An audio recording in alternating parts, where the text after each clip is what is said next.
Hi, everybody. Welcome back to Stefanie Drysdale's weekly cybersecurity recap number 92. It's Friday, October 8th, 2021. Fall has begun. Ms. Stefanie, welcome back. Thank you, Chuck. How are you? I'm doing well. How was your GSX experience with Prescient? It was good. We really enjoyed it. I after we got back, I realized how many people that I actually missed seeing while I was there. But looking forward to the next one. Excellent. Make sure everybody visits Stefanie at Prescient.com. Ms. Stefanie, take away and tell us what's going on in the cyber security world this week. Forbes shared an exclusive article titled "Government Secretly Orders Google to Identify Anyone Who Searched a Sexual Assault Victim's Name, Address, and Telephone Number." So while Google deals with thousands of such orders every year, the keyword warrant is one of the more contentious. So in many cases, the government will already have a specific Google account that they want information on and have proof that it's linked to a crime. But search term orders are effectively phishing expeditions, hoping to ensnare possible suspects whose identities the government doesn't know.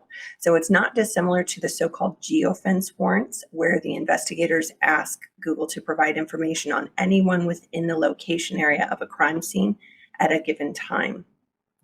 So the warrants ask for IP addresses and Google account information of individuals who searched for various addresses, in some terms associated with things like bomb making, things like low explosives or pipe bombs. Additionally, the government can get more than simple Google account identities and IP addresses.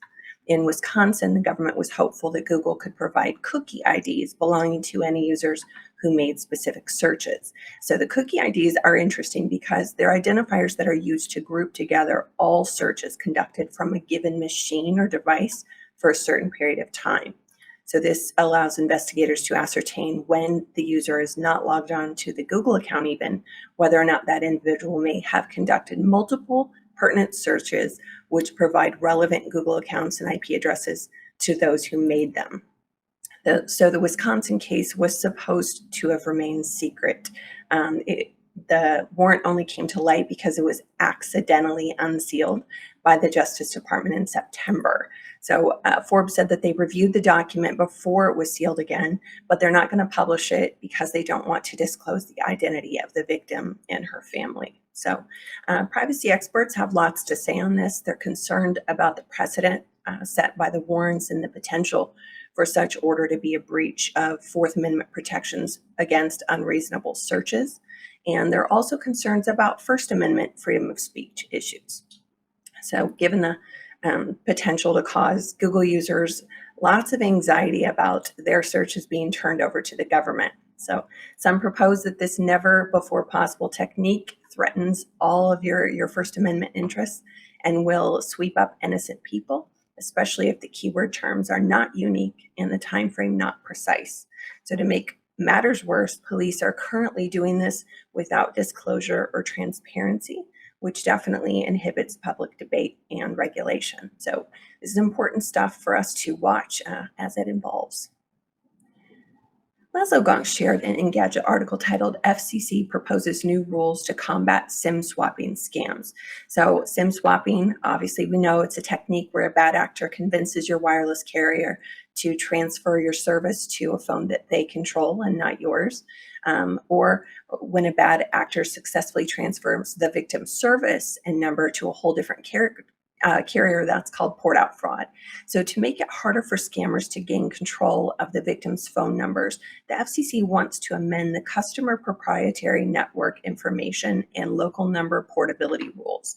In particular, it wants to require providers to adopt more security methods in authenticating a person's identity before agreeing to transfer their service to a new phone or to another carrier.